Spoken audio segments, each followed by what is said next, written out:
Hola, hola, Dios les bendiga. Espero que se encuentren muy bien. Vamos a avanzar en el estudio de la Biblia, ¿verdad?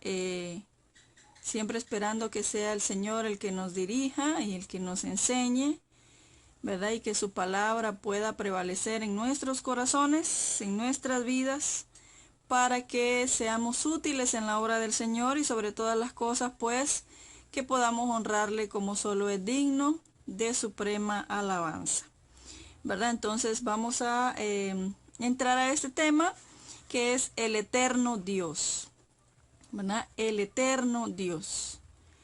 Existe una suprema inteligencia, un infinito eterno, omnipotente y omnisciente creador y sustentador de todo, gobernador del universo, bondadoso y misericordioso, inmanente y trascendente, un redentor de la humanidad. Estas son preguntas que se ha hecho el ser humano a través de la historia, ¿verdad? Siempre se han preguntado esto los hombres, porque para ellos es necesario encontrar respuestas a estas preguntas. En todo el andar de la humanidad, estas han sido las preguntas con mayor importancia para ellos.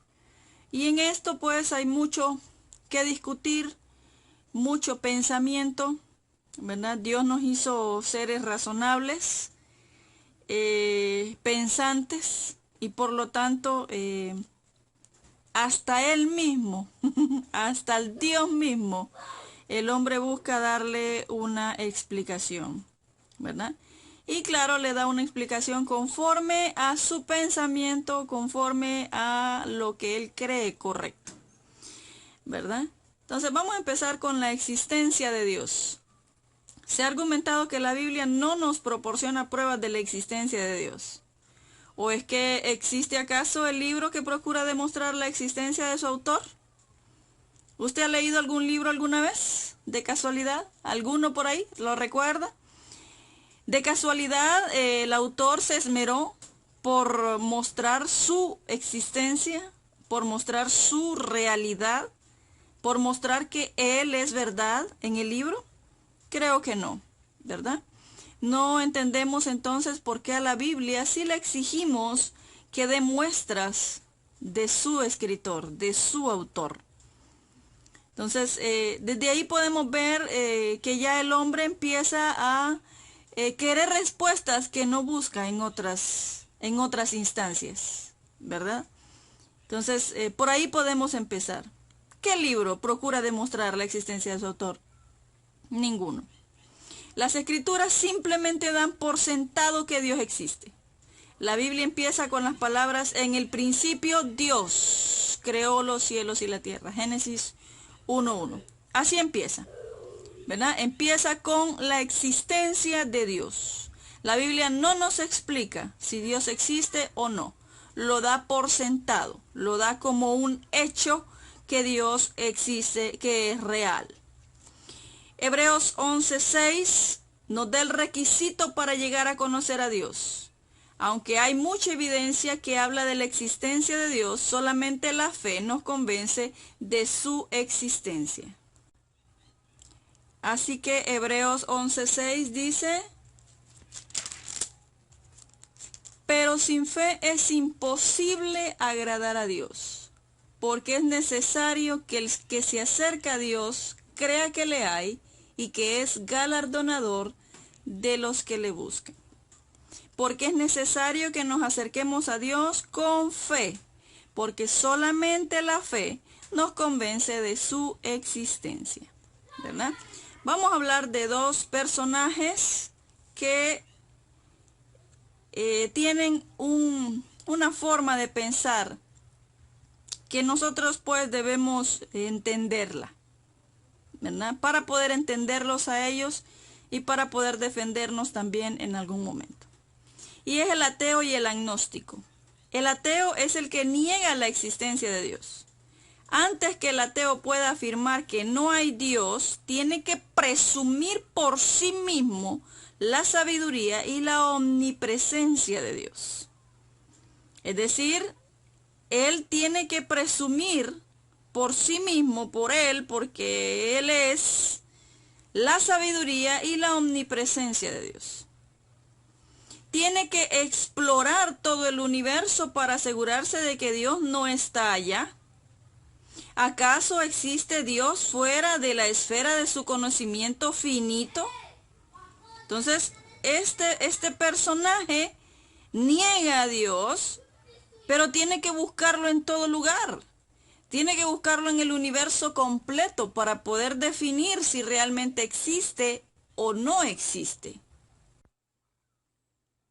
Es decir, el ateo quiere negar a Dios sin haberlo buscado en todo lugar. No podemos decir que no existe cuando hay tanto lugar allá afuera que aún el hombre no ha explorado, que aún el hombre no ha conocido, como para estar completamente seguros y aseverar que Dios no existe. No podemos nosotros decir que no existe cuando no lo hemos buscado en todos los lugares posibles donde pueda estar. Eso es el ateo. Mientras que el ateo dice que Dios no existe, el agnóstico opta por la ignorancia. Dice que no se sabe si Él existe o no, hablando de Dios. La posición del agnóstico es más sostenible del punto de vista lógico. Sin embargo, es posible conocer a Dios. El ateo asevera que Dios no existe. El agnóstico no sabe. Está, como decimos aquí en nuestro lindo país, está entre camagua y elote. No sabe si es o no es. Según él se mantiene neutro. No quiere negarlo, pero no quiere tampoco decir que realmente existe. Vamos a ver algunos argumentos a favor de la existencia de Dios. Estos argumentos son probabilidades, no son demostraciones de la existencia de Dios. Porque Dios no se ha esmerado en demostrar su existencia. Él no necesita demostrarnos que existe. Él es y no necesita que nosotros, porque nos demuestre que existe, creamos en Él. Debemos creerle en fe. La ciencia no puede probar o refutar su existencia. No puede ni probarla, pero tampoco puede negar la existencia de un Dios todopoderoso. Sin embargo, constituyen una serie de evidencias que se acumulan una con otra. Todas juntas vienen a corroborar nuestra convicción de la existencia de Dios.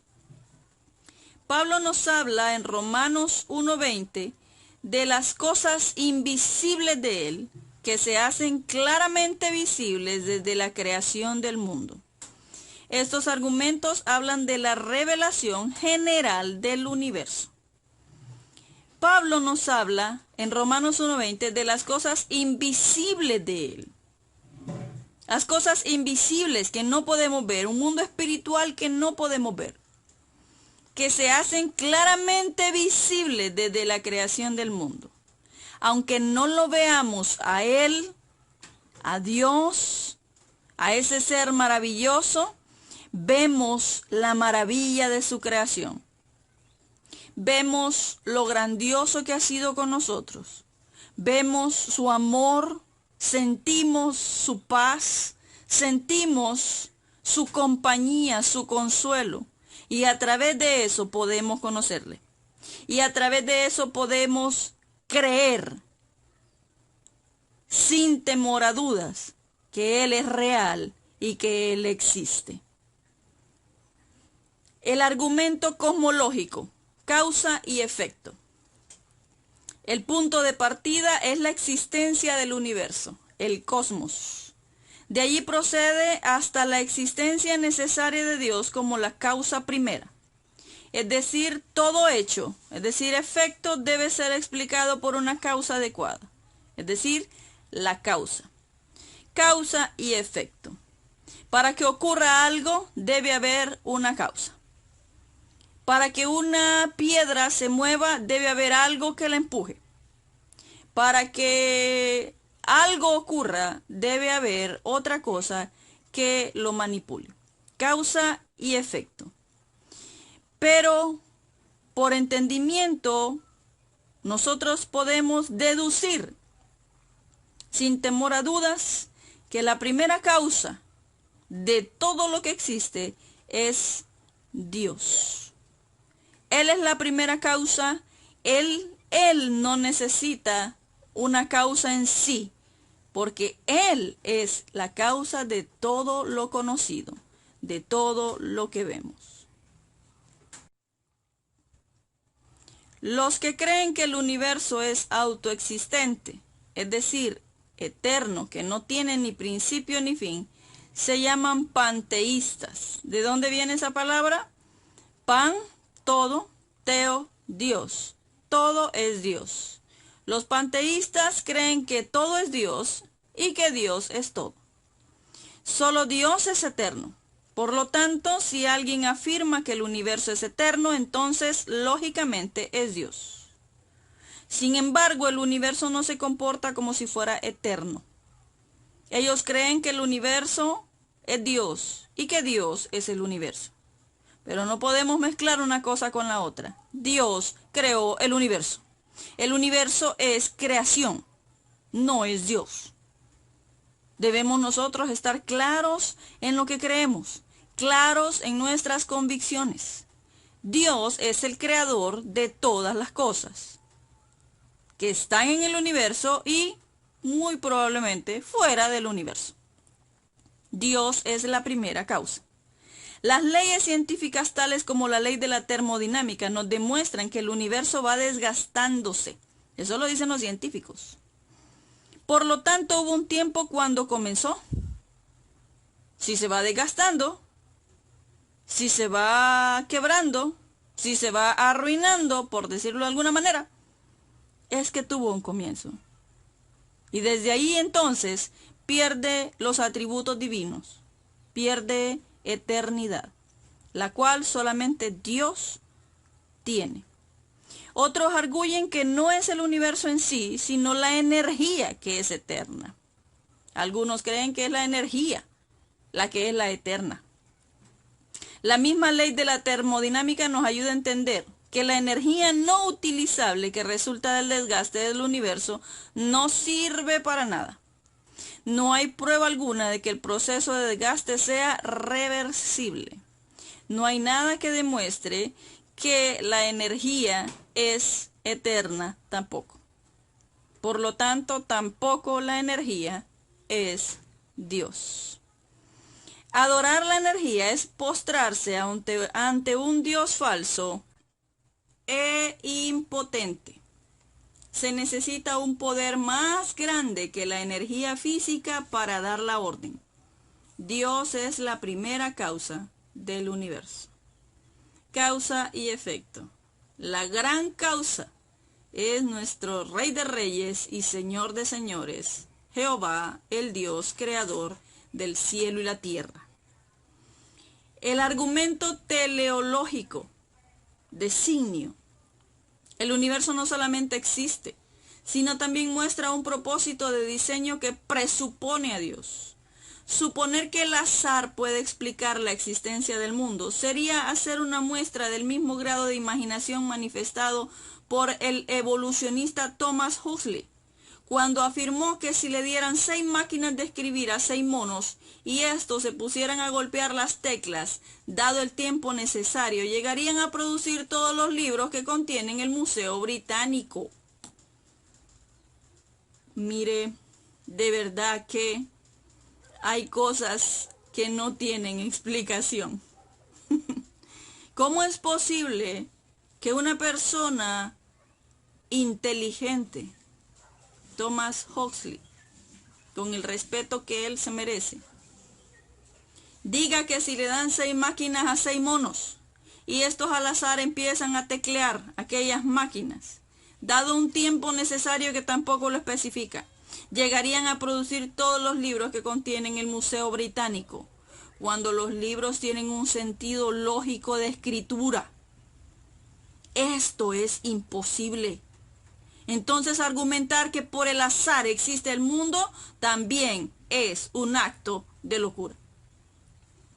El azar no es una explicación, sino más bien el abandonar el pensamiento racional.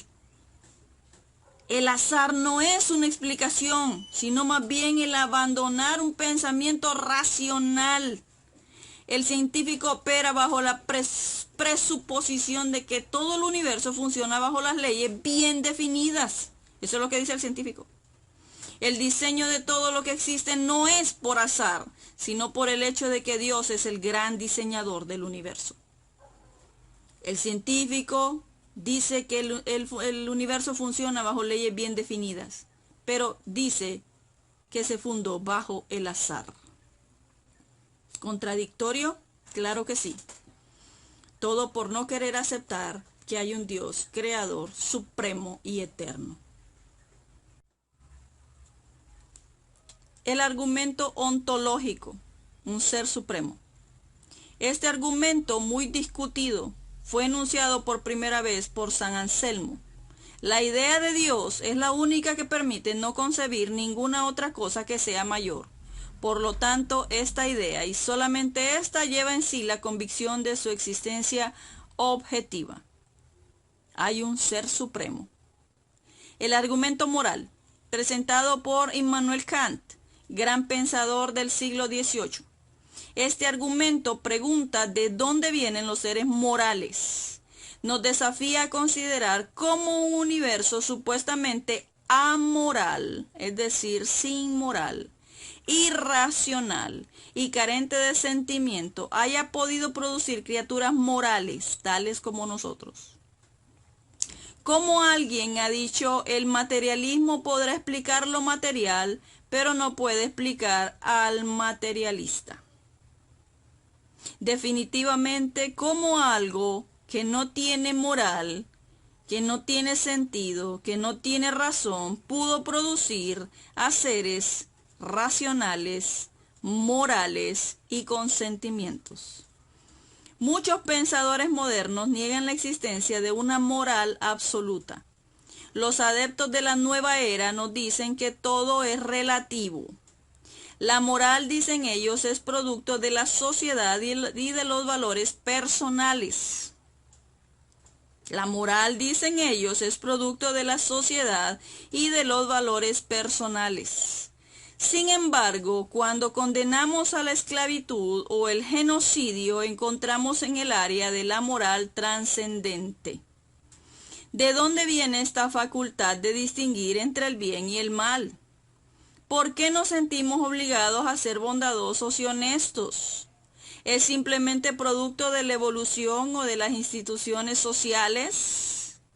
Ni el universo impersonal ni la sociedad defectuosa es causa suficiente para el sentido moral que hay en todo ser humano. Solo en Dios, el Ser Supremo Moral, se encuentra la explicación adecuada de la experiencia ética de todo hombre y mujer. Solo Dios fue el único que nos pudo dar moral. Es el único que nos pudo dar la facultad de distinguir entre el bien y el mal. Es el único que nos pudo dar el sentirnos obligados a ser bondadosos y honestos.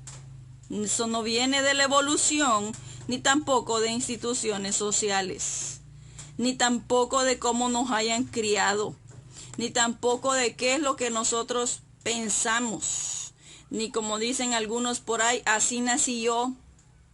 No, eso nos lo dio el Rey de Reyes y Señor de Señores. El argumento empírico, la experiencia. Millones de personas han tenido una experiencia directa con Dios, que establece la realidad de su existencia, porque el encuentro con Él ha transformado sus vidas. Esta gran multitud de testigos, ¿están locos o engañados?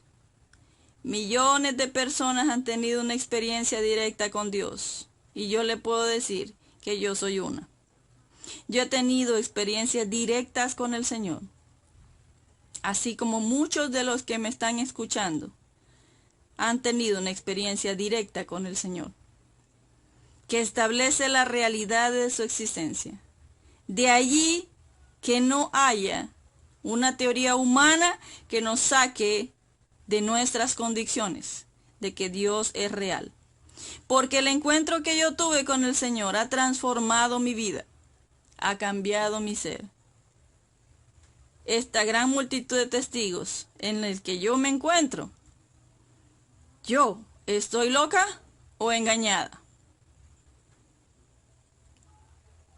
Estoy loca. Estoy loca por Cristo. Dice Pablo que para los que se pierden es locura, pero para nosotros es poder de Dios en Cristo Jesús. No estamos ni locos ni engañados. Estamos en la verdad, estamos en Cristo Jesús, la mayor verdad que el ser humano y el universo entero haya conocido.